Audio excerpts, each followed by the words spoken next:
என்ன எங்களை அதிகமாக விமர்சனம் பண்ணுறது நீங்கள் தானே.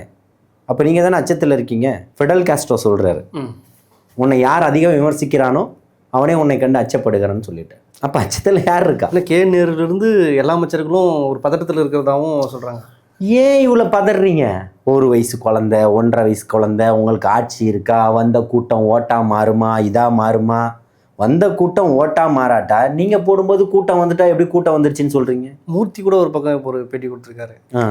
இந்த மாதிரி சில்லறை அரசியல்லாம் திமுக செய்யாது அப்படின்ற மாதிரிலாம். இவங்க நோட்டாக வச்சுருக்காங்கல்ல, சில்லறை அரசியல் அவங்க பண்ண மாட்டாங்க. எல்லாம் பல கோடி வச்சுருக்காங்க. அதனால் நோட்டு அரசியல் தான் பண்ணுவாங்க. இப்போவும் இந்த தேர்தலுக்கு சில்லறை கொடுக்க மாட்டாங்க, நோட்டு தான் கொடுப்பாங்க. அவங்க நோட்டு அரசியல் பண்ணக்கூடியவர்கள். எங்களுக்கு சில்லறையும் இல்லை, நோட்டும் இல்லை. மக்களுடைய வலியும் வேதனையும் மட்டும்தான் இருக்குது. இந்த மண்ணையும் மக்களையும் நேசிக்கக்கூடிய ஒரு தலைவன் மட்டும்தான் இங்கே இருக்கான். தான் உழைத்த காசில் போட்டு வண்டியை பிடிச்சி சாப்பாடை கட்டிக்கிட்டு திடலில் வந்து உட்காந்து தின்னுக்கிட்டு இருக்கான்.